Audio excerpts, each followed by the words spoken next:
नमस्कार, स्वागत करती हूँ आप सभी का एनबी न्यूज पर। आप देख रहे हैं अपना उत्तराखंड बुलेटिन, आपके साथ मैं हूं अमीषा यादव। रुक करते हैं खबरों की ओर।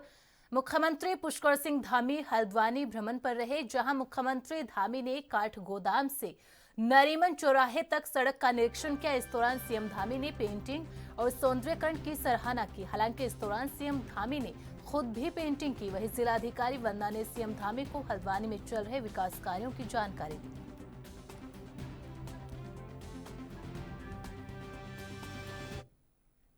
मुख्यमंत्री पुष्कर सिंह धामी हल्द्वानी दौरे पर रहे, जहां सीएम धामी ने राष्ट्रीय खेलों के समापन की तैयारियों का जायजा लिया। साथ ही उत्तराखंड और दिल्ली के सेमीफाइनल मैच को भी देखा। इस दौरान मीडिया से बातचीत में सीएम धामी ने बताया कि उत्तराखंड में राष्ट्रीय खेल हमारे खिलाड़ियों को नई पहचान देंगे। साथ ही बजट को लेकर भी मुख्यमंत्री ने कहा कि बजट में हर वर्ग को तवज्जो दी जाएगी।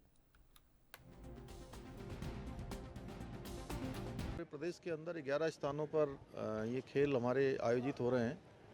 ये बहुत बड़ा हमारे राज्य के लिए अवसर है, खिलाड़ियों के लिए भी और आगे खेल प्रतिभाओं को आगे आने के लिए भी। और इसमें जो हमारे अच्छे अच्छे स्टेडियम बने हैं, अच्छे अच्छे साइकिलिंग के ट्रैक बने हैं, अन्य काम हुए हैं, राफ्टिंग के क्षेत्र में काम हुआ है, स्टेडियमों में बहुत अच्छा जो हमारा स्ट्रक्चर बन गया है, अन्य सुविधाएँ हमारी बनी हैं।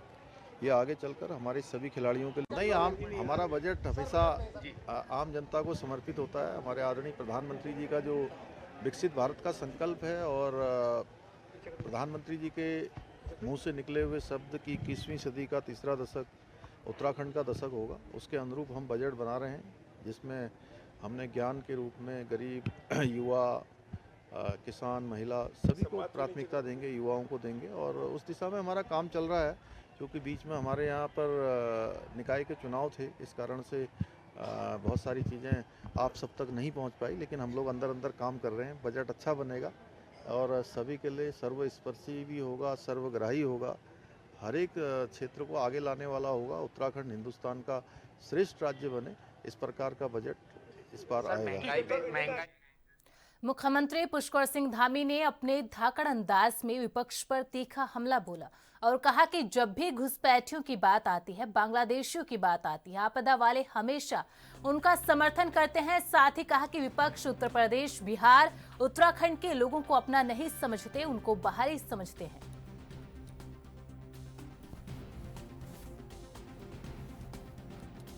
रूप से देखिए, जब भी घुसपैठियों की बात आती है, बांग्लादेशियों की बात आती है, तो आपदा वाले जो है हमेशा उनका समर्थन करते हैं, उनको प्रोटेक्शन देते हैं और उत्तर प्रदेश, बिहार, उत्तराखंड के लोगों को वो जो है अपना नहीं समझते, उनको बाहरी समझते हैं, उनके साथ दोगलेपन का व्यवहार करते हैं। और इसी प्रकार बांग्लादेश में जब नरसंहार हो रहा था, वहाँ हिंदुओं पर तमाम तरह से अत्याचार, अमानवीय व्यवहार हो रहा था, माताओं बहनों के साथ हर प्रकार से अन्याय हो रहा था।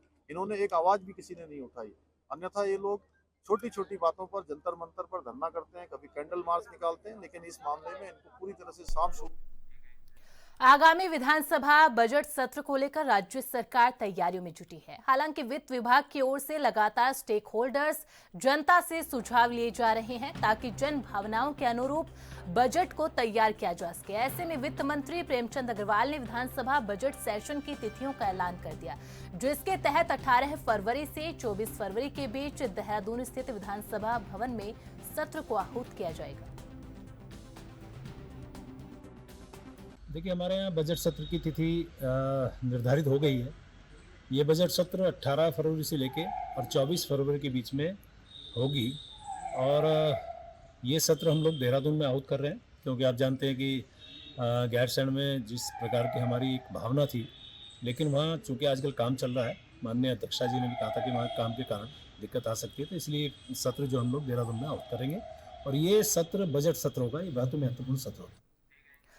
नवनिर्वाचित मेयर सौरभ थपलियाल 7 फरवरी को देहरादून के मेयर पद की शपथ लेंगे। शपथ ग्रहण समारोह की तैयारियां काफी हद तक पूरी कर ली गई है। मेयर सौरभ थपलियाल ने कहा कि शपथ ग्रहण समारोह में प्रदेश के मुख्यमंत्री मौजूद रहेंगे, साथ ही पार्षदगण भी मेरे साथ शपथ लेंगे। वहीं कैबिनेट मंत्री प्रेमचंद अग्रवाल ने सभी नवनिर्वाचित प्रतिनिधियों को बधाई दी। सबसे पहले तो मैं सभी निर्वाचित अपने नगर निगम, नगर पालिका, नगर पंचायत के उन तमाम जनप्रतिनिधियों को जीतने पर बहुत बधाई दे रहा हूँ, बहुत शुभकामनाएं दे रहा हूँ। और निश्चित रूप से उनकी शपथ ग्रहण का समय भी हम लोगों ने निर्धारित कर दिया है, यानी कि 7 फरवरी तक सभी को शपथ लेनी है। और मैं उम्मीद कर रहा हूँ 6 और 7 तारीख में सुविधानुसार सब लोग अपनी अपनी शपथ ले लें, और मैं उन सभी के प्रति बहुत सद्भावना व्यक्त करते हुए पुनः उनको मैं बधाई और शुभकामनाएं।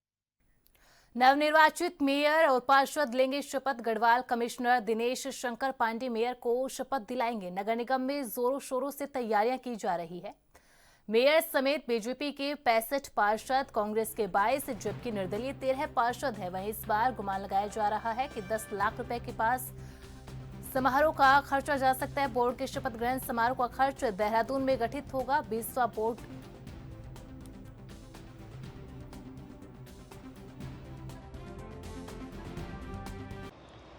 कल देहरादून नगर की नई सरकार जो है शपथ लेने जा रही है। शपथ ग्रहण समारोह कल 5 बजे शाम को नगर निगम में आयोजित किया गया है और मुख्य अतिथि के रूप में जो है मुख्यमंत्री पुष्कर सिंह धामी शामिल होंगे।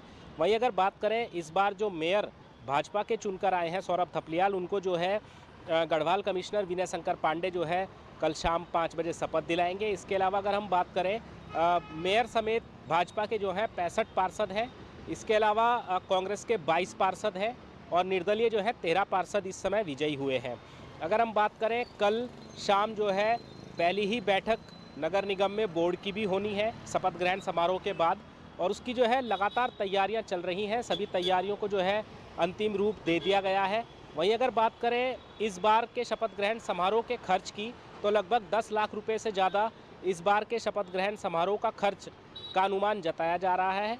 वहीं देहरादून नगर निगम इस समय सबसे बड़ा नगर निगम है प्रदेश का, और यहाँ पर जो है कई दिनों से तैयारियां चल रही थी। हालांकि मुख्यमंत्री जो हैं वो दिल्ली चुनाव में व्यस्त थे, जिसकी वजह से उनका समय नहीं मिल पा रहा था। लेकिन अब कल जो है वो घड़ी आ चुकी है, यानी कि 7 तारीख को शाम 5 बजे नगर निगम देहरादून में शपथ ग्रहण समारोह का आयोजन होना है। और उसी की तैयारियों को लेके लगातार जिस तरह से तैयारियां चल रही हैं, इन सभी को अंतिम रूप भी दिया गया है। कहीं ना कहीं अब जिस तरह से रिकॉर्ड मतों से सौरभ थपलियाल जीतकर नगर निगम के भावी मेयर बने हैं, तो अब कहीं ना कहीं जनता की जो उम्मीदें हैं वो उनसे बन भी रही हैं कि वह जो है अब नगर निगम में 5 साल देहरादून शहर को सजाएंगे, संवारने का काम भी करेंगे। ऐसे में जनता की उम्मीदें भी उनसे काफ़ी लगी हुई हैं। तो देखने वाली बात यह होगी कि 5 साल का जो अब कार्यकाल सौरभ थपलियाल का रहेगा या कैसा रहने वाला है, और इसकी तैयारियां जो है पूरी ज़ोरों शोरों से चल रही हैं। इस तरह की कई ऐसे लोग भी हैं जो नगर निगम में इस बार पहली बार पार्षद चुनकर आए हैं, उनमें भी खासा उत्साह देखने को मिल रहा है। देहरादून से कैमरा पर्सन दिनेश कुमार के साथ अभिनव नायक, एएनबी न्यूज़। काशीपुर में बीजेपी ने चुनकर आए पार्षदों के साथ एक मीटिंग का आयोजन किया, जिसमें बीजेपी प्रदेश महामंत्री खिलेंद्र चौधरी, पूर्व महापौर उषा चौधरी, महामंत्री गुरविंदर सिंह चंडोक समेत दर्जनों पदाधिकारी शामिल हुए और नवनियुक्त पार्षदों के साथ कल होने वाले शपथ ग्रहण समारोह के विषय में जानकारी दी। प्रदेश महामंत्री ने समारोह की जानकारी देते हुए बताया कि 7 फरवरी को समारोह का आयोजन किया जाएगा।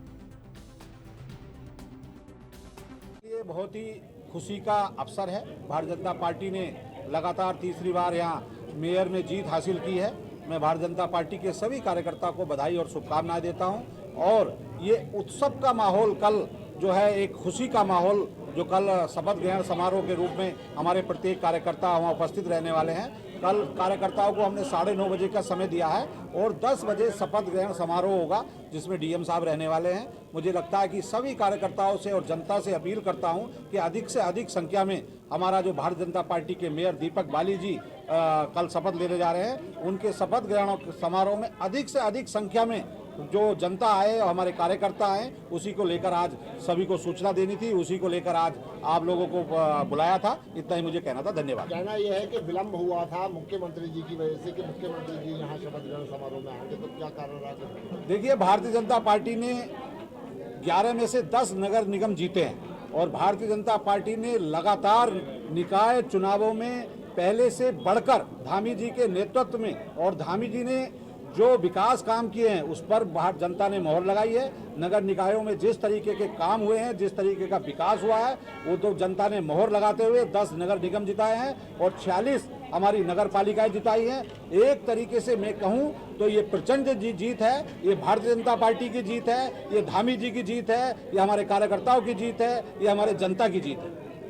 ट्रिपल इंजन की सरकार से अब प्रदेश में विकास का किस तरीके से देखते हैं? ट्रिपल इंजन की सरकार, आज आप देखते होंगे कि बाली जी हमारे जब से मेयर बने हैं किस तरीके से जनता से जुड़े हुए, जनता के सरोकार की बातों को लेकर खुद गड्ढा भरते हुए आपने देखा होगा। किस तरीके से अभी शपथ लेने से पहले ही वो इतने एक्टिव हैं। मुझे लगता है कि विकास की जो गति है वो तेज रफ्तार से दौड़ेगी। बुलेट ट्रेन की रफ्तार से यहाँ विकास होने वाला है, ऐसा मुझे आभास है, क्योंकि इसमें धामी जी का आशीर्वाद है, काशीपुर से उनका विशेष लगाव है और बाली जी बने हैं, तो निश्चित रूप से यहाँ विकास की तेज रफ्तार होने वाली।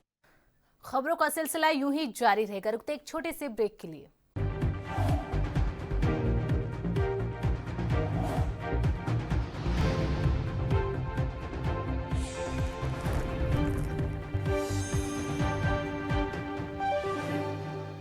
ब्रेक के बाद स्वागत है आप सभी का। खबरों में आगे बढ़ते हैं। कोटद्वार में निकाय चुनाव में मिली हार के बाद कांग्रेस पार्टी के स्थानीय नेताओं में आरोप प्रत्यारोप का दौर जारी है। कोटद्वार में निकाय चुनाव में मिली हार के लिए एक और जहां उसके मीडिया प्रभारी ने अपने महानगर के नेताओं को जिम्मेदार ठहराया है, वहीं दूसरी ओर उसका परंपरागत मुस्लिम वोटर भी उससे छिटक कर बीजेपी के पाले में चला गया, जिसके बाद कांग्रेसी नेता भी सख्ते में है। बार बार कि हमने समन्वयक बनाए, कोऑर्डिनेटर बनाए। इस तरह से पार्टी का कोई निर्देश नहीं था कि कोई कोऑर्डिनेटर बनाएगा और अलग से काम करेगा। उनको जो पार्टी स्ट्रक्चर में जो काम हो रहा था, जो निर्देश हो रहे थे, उसके अनुसार काम करना था, न कि अलग से।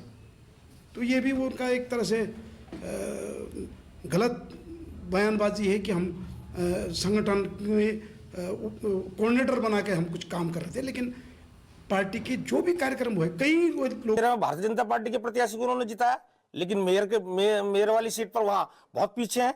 तो मुस्लिम वोट ने अपने हिसाब से वोट दिया है। उन्होंने जहां जहां किस तरह से वोट दिया मैं नहीं कह सकता, लेकिन कांग्रेस पार्टी को इस पर विचार करना चाहिए। दून नगर निगम के कर अनुभाग ने हाउस टैक्स जमा नहीं करने वाले करीब 15,000 कमर्शियल हाउस टैक्स दर को नोटिस जारी किए हैं। इसमें बड़े बकायादारों की संख्या 460 है, जबकि 50 से 1 लाख तक के टैक्स धारकों की संख्या 3,000 के करीब है। नगर आयुक्त नमामि बंसल ने सख्त लहजे में कहा कि बकायादारों को अवशेष राशि पर 12% राशि जुर्माने के तौर पर जमा करनी होगी, जबकि चालू वर्ष का टैक्स जमा करने पर 20% तक की छूट दी जाएगी। कर अनुभाग ने इस वित्तीय वर्ष तक 60 करोड़ रुपए हाउस टैक्स इकट्ठा करने का टारगेट रखा है। अभी तक 36 करोड़ के करीब धनराशि कर अनुभाग के खाते में आ चुकी है। नगर आयुक्त नमामि बंसल ने यह भी कहा कि जल्द इस धनराशि को जमा करें और जरूरी कार्रवाई से बचे। हमारी कई श्रेणियां हैं, कुछ बड़े बकायेदार हैं जो कि लगभग 460 हैं। उसके अलावा 1 लाख से 50,000 तक के जो बकायेदार हैं वो लगभग 3,000 उनकी संख्या है। इस प्रकार से कुल मिलाकर के 14 से 15,000 हमारी सारे बकायेदार की संख्या है और उन सभी को बिल के रूप में बिल भेजा गया है प्रॉपर्टी टैक्स का, जो उनका इस वित्तीय वर्ष का ड्यू है, और उसी को एक नोटिस के फॉर्म में रिमाइंडर के तौर पर भेजा गया है कि वो समय अपने हाउस टैक्स या प्रॉपर्टी टैक्स को जमा करा लें और किसी भी प्रकार की अनावश्यक कार्रवाई से बचें। हम यही चाहेंगे नगर निगम से कि जितना जल्दी हो जाए प्रक्रिया उतना बेहतर है, क्योंकि अब हार्डली 2 मंथ से भी कम की अवधि हमारे पास है इस वित्तीय वर्ष के कंप्लीशन में। इसके साथ ही नगर निगम की ओर से भी व्हाट्सएप के माध्यम से भी बिल प्रेषित करने की तैयारी की जा रही है और अन्य प्रकार के भी डिजिटल इनिशिएटिव्स लिए जा रहे हैं, जिससे कि टैक्स जो हमारे बकायेदार हैं उनको टैक्स पेमेंट में आसानी हो। रुद्रपुर में चल रहे 38वें नेशनल गेम्स के 8वें दिन रुद्रपुर मनोज सरकार स्टेडियम में नवनिर्मित शिवालिक वेलोड्रम में महिला इंडिविजुअल परस्यूट डिस्टेंस 3 किलोमीटर प्रतियोगिता का आयोजन हुआ, जिसमें 10 खिलाड़ियों ने प्रतिभाग किया। इस दौरान स्वस्ति सिंह ने प्रथम स्थान हासिल कर ओडिशा को गोल्ड मेडल दिया है, जबकि महाराष्ट्र की पूजा बबन दानोले को सिल्वर और ओडिशा की ही रेजिया देवी को ब्रॉन्ज मेडल से संतोष करना पड़ा। वहीं पुरुष इंडिविजुअल परस्यूट डिस्टेंस से 4 किलोमीटर प्रतियोगिता में 10 खिलाड़ियों ने हिस्सा लिया। इस दौरान एसएसबी टीम के दिनेश कुमार ने 4 किलोमीटर ट्रैक साइकिलिंग में नया नेशनल रिकॉर्ड्स बनाते हुए मेरा नाम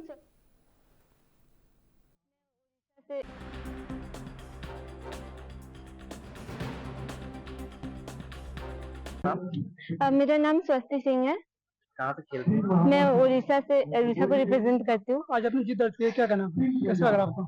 मैं बहुत ज्यादा खुश हूँ, मतलब मैं नहीं बता सकती कितना, क्योंकि मैं ये गोल्ड वापस से लेने के लिए बहुत बहुत मेहनत की थी। और मेरा 2021 में इसी इवेंट में नेशनल रिकॉर्ड था, बट और किसी ने वो तोड़ दिया था। तो इस बार मैंने खुद का भी पर्सनल बेस्ट किया है और ये नेशनल गेम्स का भी नया रिकॉर्ड बना है, तो मुझे बहुत खुशी लग रहा है। गोल्ड के साथ एक और रिकॉर्ड भी है। आपने गोल्ड जीता है, कितने दिन से प्रैक्टिस करी थी इसको लेकर, जीतने को लेकर? मैं अभी मतलब साइकिलिंग शुरू किए मुझे 8 साल हो गए, और नेशनल के लिए तो 6 मंथ से ये इसका ट्रेनिंग कर। गोल्ड मेडल प्राप्त किया आपने, कैसा लग रहा है और कैसी व्यवस्थाएं हैं? बहुत अच्छा लग रहा है। During qualification I was clock 37.8 और मैं अभी फाइनल में 37.0 हो गया, तो बहुत इम्प्रूवमेंट है काफी, तो आई एम हैप्पी। कितनी मेहनत लगी आपको ये मुकाम पाने के लिए? बहुत मेहनत लगा, बिकॉज मैं दिल्ली इंडोर ट्रैक में ट्रेनिंग करती हूँ, सो काफी मतलब आउटडोर और इंडोर बहुत फर्क होता है, सो बहुत हार्ड लगा थोड़ा, बट हल्द्वानी में 14 फरवरी को राष्ट्रीय खेलों का भव्य समापन होगा। केंद्रीय गृह मंत्री अमित शाह समापन कार्यक्रम के मुख्य अतिथि रहेंगे। 28 जनवरी से शुरू हुए राष्ट्रीय गेमों के भव्य समापन की तैयारियों में खेल विभाग प्रशासन जुट गया है। समापन में हजारों की तादाद में लोग अंतर्राष्ट्रीय स्टेडियम पहुंचेंगे। इसके लिए पुलिस प्रशासन पार्किंग, क्राउड मैनेजमेंट समेत वीआईपी की सुरक्षा के लिए तैयारियों में जुट गया है। आईजी कुमाऊं योगेंद्र सिंह रावत ने अंतर्राष्ट्रीय स्टेडियम का निरीक्षण कर अधीनस्थ अधिकारियों को जरूरी दिशा निर्देश दिए। समापन कार्यक्रम को भव्य दिव्य बनाने के लिए शानदार रंगारंग कार्यक्रम आयोजित किए जाएंगे, जिसमें लगभग 600 कलाकार प्रतिभाग करेंगे। समापन की शाम को यादगार बनाने, लोगों को आने जाने में परेशानी ना हो, इसके लिए पुलिस प्रशासन की ओर से विशेष इंतजाम किए गए हैं। अभी संयुक्त निरीक्षण भी हुआ है और कल जिलाधिकारी महोदया द्वारा एक बैठक भी ली गई थी। तो मेनली ट्रैफिक का जो प्लान है और पार्किंग्स है, इसकी व्यवस्था की जा रही है, और स्टेडियम के अंदर जो मंच है इनकी, और साथ में किस तरह से सिटिंग होगी और क्या प्लान रहेगा, इस तरह इसके लिए निरीक्षण भी किया जा रहा है और एक बैठक भी इसमें की गई है। सर भीड़ काफी रहेगी, क्राउड को मैनेज कैसे करेंगे आप लोग? उसके लिए देखिए पार्किंग की व्यवस्था कर रही है, और साथ में हल्द्वानी शहर से शटल सेवा का संचालन किया जाएगा, ताकि यहाँ पर गाड़ियाँ कम से कम रहें और जो भी आने वाले हैं उनको किसी तरह की असुविधा ना हो। Thank you sir. जैसा कि आप जानते हैं 14 तारीख को नेशनल गेम्स है, इनका यहाँ पर समापन होना है हल्द्वानी में, और माननीय गृह मंत्री जी का प्रस्तावित कार्यक्रम है। इसको लेकर हम लोग पूरी यहाँ पर सुरक्षा व्यवस्था को देख रहे हैं। हमें दोनों एंगल से देखना है, जहाँ एक और हमें माननीय वीवीआईपी की सुरक्षा देखनी है, वहाँ जो आम पब्लिक आ रही है या जो अन्य दर्शक यहाँ पर आ रहे हैं उनको कोई परेशानी ना हो, वो भी सुरक्षित यहाँ से जाएं, इस चीज़ की व्यवस्था हम लोग कर रहे हैं। ठीक है। क्राउड मैनेजमेंट को लेकर किस तरह की व्यवस्था रहेगी, पार्किंग और तमाम चुनौतियाँ हैं? हमने पार्किंग के सारे स्थान चिन्हित कर लिए हैं। जिस रास्ते से जो क्राउड है या जो दर्शक हैं वो आएंगे, वो भी पहले चिन्हित हो गए हैं। अलग अलग हमारे स्टैंड्स हैं, उनमें अलग अलग कैसे प्रवेश की व्यवस्था होगी, इसको हम एक फाइनल टेस्ट दे रहे हैं। टनकपुर में जनपद स्तरीय तहसील दिवस का आयोजन किया गया, जिसमें कुल 30 शिकायतें आई, जिसमें से अधिकतर शिकायतों का जिलाधिकारी के द्वारा मौके पर ही निस्तारण किया गया। डीएम चंपावत नवनीत पांडे ने अधिकारियों के द्वारा फरियादियों की शिकायतों को गंभीरता से लेने के निर्देश दिए।